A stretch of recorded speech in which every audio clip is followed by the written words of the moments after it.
All right, we got some voicemails, Ian. Let's do it. How do you let's do it? How do you access the voicemails? Don't know. You go to Anchor. That's your pitch. That's my pitch. Anchor.fm/the CU podcast. You can leave us a message. Hey, my name is Floyd from Nantucket, and give me your thoughts about our kicking. From Nantucket. I don't know. I thought of Uncle Floyd, but Uncle Floyd's from New Jersey. You ever have Uncle Floyd on TV? Mm-mm. He was the other guy on Turkey television, Nickelodeon. Uncle Floyd. He also had a local. It was Northern Jersey. I don't remember him. You don't remember that? Okay. Hey, this is Gage from New Mexico. I have a quick question for y'all. During y'all's prime collecting phase in life, did y'all do a lot of garage sales / yard sale hopping? If so, did y'all ever find anything worthwhile? Thanks. Yeah. For game stuff, not a huge amount, but some toy stuff. I have a little, Muscle Men came in like the little 3 or 4 pack. I have one of those in the package. I found at a yard sale in like probably 2005. That out of all the things I ever found. At the time, well, I wasn't worth that much. Now it's probably worth like $60-$70. At the time, though, I was like, that's amazing to find stuff. Yard sales still invigorate me more than any other thing when it comes to hunting for stuff, because it's a total unknown what someone's going to have. They can have gold, they might even know it and not even care and give you a good deal too. That's between that and a flea market. At a flea market, people take all that time, usually, not always, to get up, pack their stuff at 5 a.m., go and set up. They want to get a return. At a yard sale, a lot of times people don't care as much. They're like, I just want to get rid of it. Get some and money. And later in the day, they want to finish up and get inside. So I never really did any yards. I have to be honest, I never really found anything at yard sales. Almost all of my game collecting was done at various flea markets, but not even just the ones that were regular, like say the Super Flea in Buffalo or Kobe's. Little one-off flea markets that like a church would put on for a weekend or something like that. Oh, the church ones are great. I love the church ones were fantastic. I found a GBA micro at a church one back in Jersey. Forgot about that. In the box, I believe. I used to pick up a lot of board games at church flea markets too. Yeah, that might be where I found my Famicom GBA at a church. It was a vendor, but it was at a church flea market in Jersey. Flea markets are exciting, especially because a lot of times, there's the great ones that we used to have near us before COVID, where it's like, oh, this is the weekend every year where the neighborhood does it, and you get like 20 or 12 people from the condo. You know what I mean? They all do it. Like those are great. You can spend like an hour going through 20 people's stuff. It's fantastic. And you can find whatever you don't even know what you're going to find. But the surprise of this is more in Jersey than San Diego. For some reason, it was more in Jersey. The surprise of just driving randomly on a Saturday or Sunday and seeing the sign, what? It's like a gold rush. Mm-hmm. It's like, now you got to follow the 7 signs. It's like an adventure to get to it. There's something about that. I can't explain it. Can't explain what it is about randomly. It must be the dopamine thing, like of gambling. I don't know. But you see the sign, follow the arrow. It's like magenta paper, lime green, like neon paper. Follow the arrows to it. And you get there, and there could be something good or something bad. But I have the best memories of just feeling like that's like a good time. Even if you don't really necessarily find anything, getting out of the car, hey, what's going on? Oh, what do you got here? And you look around and you see what they have. Sometimes you ask if they had more stuff in their house. Sometimes they did, sometimes not. But no, that was the most fun I ever had, probably. Way more than flea markets, I even say. Because flea markets is a lot of searching, not a lot of finding on a flea market. At least at a yard sale, you're not searching for hours. It's like, 5-10 minutes, I leave. And that's it. That's the longest I think we've spent on it's a good one. It's a good one. That could have been its own topic. Could have been. It was wasted there. It's wasted. Hey, Pat and Ian, this is Gizmo from California, and I wanted to ask, with eBay banning the sale of adult video games, do you see this as a danger or at least a concern when it comes to preserving adult and pornographic video games? You think that's going to be an issue? No, I mean, it's going to make them slightly harder to get, but people will find other avenues. Yeah, sure. There's other modes out there to get this stuff. What's the next one? Hi guys, Level Podcast. It's Dave, all the way over from England, and I was just wondering what your favourite fighting game of all time is. Mine is Mortal Kombat 11. I do really like the mechanics in that. I think it's one of the most balanced. All right, I went to raise that in post. Wow, that's very soft-spoken, David. Favorite fighting game of all time? He said his was Mortal Kombat 11. It's tough. I really, really got into Guilty Gear Xrd. Never got good at it, but I really like that game. That was the Guilty Gear entry that ran for, I think, 3 releases on the it was during the PlayStation 4, Xbox One era, last generation. But as far as old school fighters go, I love Mark of the Wolves. God, I love Mark of the Wolves. Garu Mark of the Wolves is one of my favorites. It's all SNK fighters. Garu Mark of the Wolves, King of Fighters 98 or 2002 and Samurai Showdown 2, specifically 2. I love Samurai Showdown 2. If you made me pick outside of that, because I do like Street Fighter games, it's just I really love the SNK fighters. I love Street Fighter Alpha 2. That's probably my favorite of the Street Fighters. Give me like Tekken 2 or 3 or Tekken Tag. Like those games to me are not just great because all different characters. They're probably to me the most intuitive fighting games out there because you're literally using limbs to fight, and you can kind of combo and have it make sense based upon you can pick up and play a lot of the fighters and learn just by experimenting. And I like that. I'm probably in terms of like, yeah, Tekken. I'm pretty good at. I like Tekken a lot. Hey gentlemen, this is Matt again from Long Island. Hope you're both doing well. My question's for Pat. When you're at conventions and whatnot, do you often get people asking you to sign game cartridges like you featured on Pat the NES Punk? And if so, what is the most commonly requested cartridge that you get to get signed? Love the podcast, you guys. As always, stay safe. There's probably not one that's most commonly requested. It's probably whatever someone finds for cheap laying around. But I have signed Danny Sullivan's, and I think Ian has as well. But yep. I've signed Track and Field. I've signed Amagons. I've signed God, I can't remember the videos I did. Commando. Yeah, I've signed whatever. It's usually whatever people have around. But it's also obviously not ones I've done videos. It's Super Mario Duck Hunts. I probably signed the most out of everything. It was the most common game. Hey, this is Nick from Tokyo, and my question today is, why did you decide to go with the 1-up sound when you mentioned limited versus the limited thing you used to do, Pat? So, yeah, I feel like we lost something precious there. Don West! Yes. Limited. No, and by the way, shout out to Don West. He's going through some health things right now. He made public health issues. Hopefully he gets better. Yeah, I think he has a lymphoma thing going on. Don. Good old Don West. Selling me baseball cards into my teens and 20s. There. I don't know why. I want because I had the little mushroom that Yoshi gave to me that made sound. And one time I just said limited and hit it. And it was literally just that.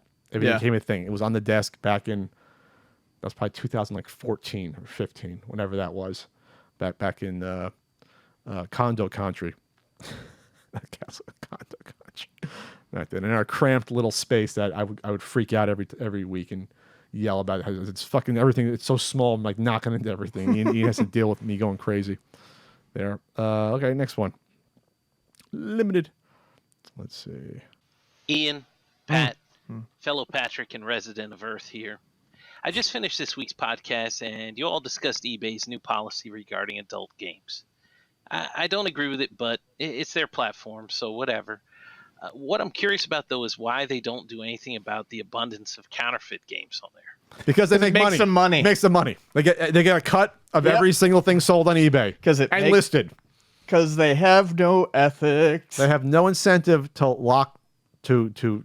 It would have to be Nintendo or a bunch of IP holders basically saying to cut this shit out. That's what it would take. And for Nintendo, it's probably like, well, we don't care if someone's making repros of some of these games, whatever. It's not worth their time. Nintendo can't even keep up making their own money, counting their own money. Unfortunately, that's what it comes down to. Well. Hey guys, this is Dan from Turnersville, New Jersey.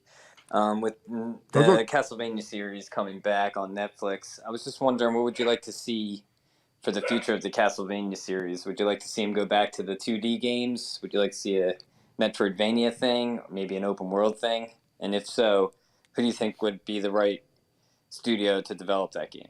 Thanks. I don't know about studio, although Way Forward and Igarashi did a great job, I thought, with Bloodstained: Curse of the Moon. So obviously, it would be awesome if they could actually get the Castlevania license. First I thought you were talking about the anime. I don't want any more seasons of the anime. I thought seasons 3 and 4 were super uneven. Is that done? Are they still making It's those? done. Supposedly season 4 was. I watched the first season. I thought it was pretty good. The first 2 seasons were great. Season 3 was real uneven, and season 4 was uneven. And it had some good stuff, but not. I'm ready for it to just go away. I would love to see Castlevania stay 2D though. I really have no interest in 3D Castlevania. Hey Pat, hey Ian. I know you guys were at one point fans of pro wrestling. I know you don't watch that much anymore, or at all. I'm still a fan in the of cases wrestling. of Ian. But I was wondering if you guys had been to any live wrestling events and what may have been your favorite experiences doing so. Also, Ian, I think you should watch AEW. It's really good. Just give it a shot. So I went to a lot of events in the early to mid 20s because that's when I was, really big on it from the Attitude Era. But once early mid 20s, going with college friends, and I had MSG, Madison Square Garden, and the Meadowlands right there. So we got major events. I was at the, I've seen every major pay-per-view in person, the Big Five, King of the Ring, WrestleMania, Survivor Series, SummerSlam. The only one I have not seen live was Royal Rumble, which would be the most fun one. I would love to have seen Royal. Wait a minute, did I see Royal Rumble live? I might have. No, I can't remember. But we would go to like 3 or 4 events a year. We went to we would never see a regular house show. We're like, no, we'll go to like a Raw or SmackDown. I don't think we ever went to a SmackDown. We went to Raws. But one of the biggest ones, I believe, was that the King of the Ring, where Angle tried to throw Shane through the glass, and then the glass didn't break, and he hit his head. Was that at Madison Square Garden? It might have been. I can't remember. I can't remember if I saw that in person or not. But I saw it was like right after WrestleMania with pre-invasion where Booker T showed up, the crowd went nuts, and then DDP showed up and took off his mask, and things like that. But the biggest one, unfortunately, looking back, was WrestleMania 20 when Chris Benoit won the title. That was awesome to see live, before things went downhill with him. That was great to see in person. The crowd went absolutely ballistic. That match was so hot the whole time in terms of geez. It was nuts. No, and plus no one thought they're going to actually put the title on Benoit. No one thought it would actually happen. I've been to a lot of wrestling shows, pay-per-views, Thunders, Nitros. You've been to Thunders? I've been to Thunders. I've been to SmackDowns. I've been to Nitros. I've been to Raws. I've been to multiple WCW pay-per-views. I think I was I can't remember, including the Halloween Havoc where Jim Duggan turned heel by going Canadian. Oh God, that was the bad WCW era. It was 99. But it was cool because I got to see Muta. I got to see Great Muta. Oh, nice. That pay-per-view. I can't remember which WWF pay-per-view I went to. I've also been to pro wrestling guerrilla shows. I've been to a few Ring of Honor shows. There was a time where I was going to a Ring lot of rat shows. over here. Yeah, it was a good time. I didn't have the chance to see WCW because New Jersey and New York City were strongholds for WWE. They didn't really have events. In Pennsylvania they did, and obviously if you went to upstate New York, but I think I had a chance in college just to see one. I just didn't go. I think it was a Nitro. I probably should have went. I never seen a WCW event live. That would have been nice to see how bad it paled in comparison to WWE. Most of the WCW events I went to were when it was real fucking hot, and they were fun. I really enjoyed them. Yeah, you got to see DDP live before WWE ruined him and made him like a weird stalker. Damn you, WWE! God, ruined. How do you? They were punishing those WCW guys. They really. Oh yeah. Can you imagine DDP the People's Champion fight, Rock versus DDP? How fucking huge that would have been. Amazing. Would have been amazing. Would have been amazing in 2001 to do that. And DDP was a little over the hill, but he could still go, and The Rock was in his prime. Well, okay, sorry. Now I'm getting. This is why I like thinking about wrestling because I get pissed. I get pissed thinking about wrestling and how bad they do things versus anything else. Hey, Pat and Ian. This is Leo from Los Angeles, and I have a question just for Pat. Pat, what is the origin of your beef with Wario at the swap meet? Did he stiff you on a deal, or is he just a bad seller? What is it?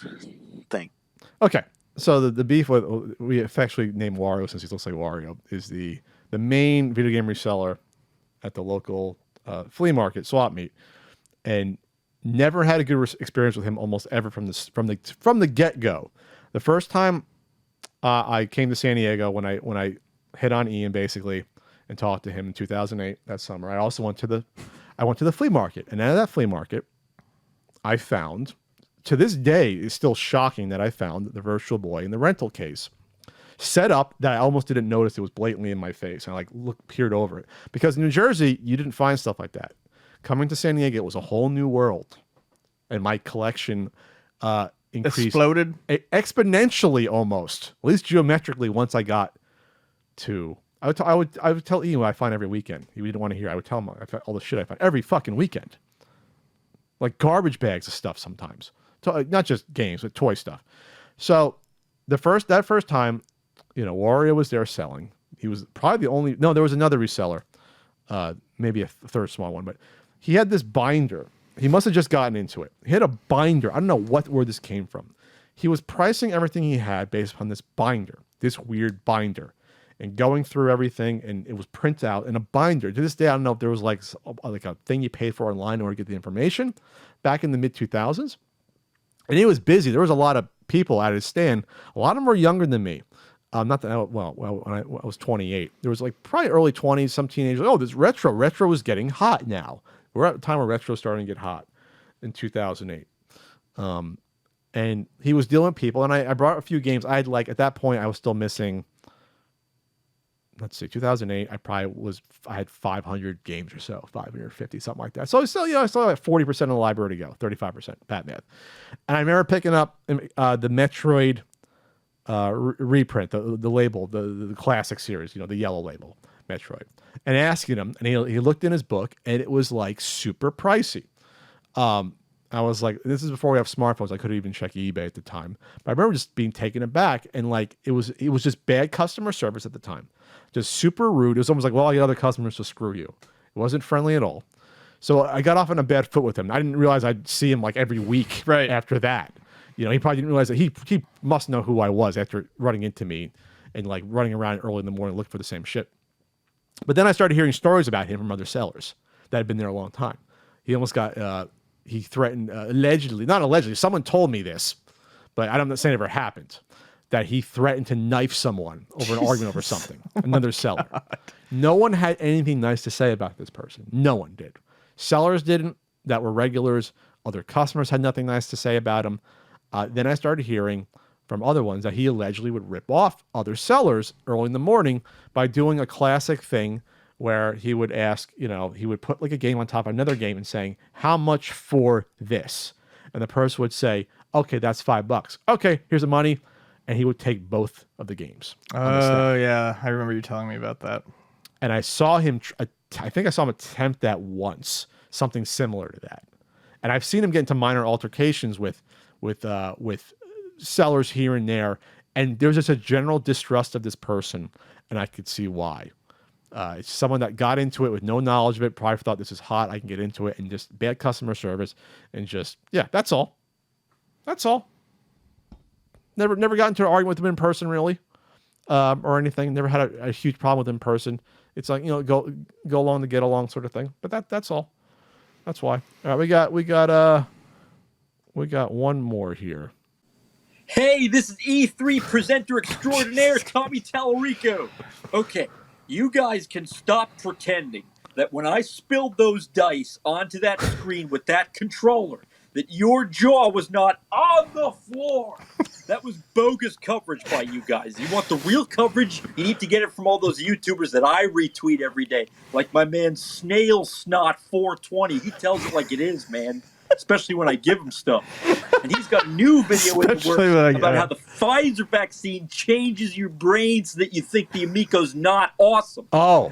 But I even had a crowd there. Nobody else did, just me. How the WWF has the Thunderdome with all the fans in the stands watching from home. I had that too. And this is how they reacted. Oh. That's how they were. I assure you that is not Lumen Field after Seattle beat Green Bay in the 2015 NFC Championship. So don't even say that. Oh, okay, very specific crowd noise that Tommy was using there. Okay. Thanks, Tommy. I wasn't aware that the Pfizer vaccine. That's why we were down on the Amiga. I had no idea. Mm-hmm. I'm Pfizer gang on that. All right. God.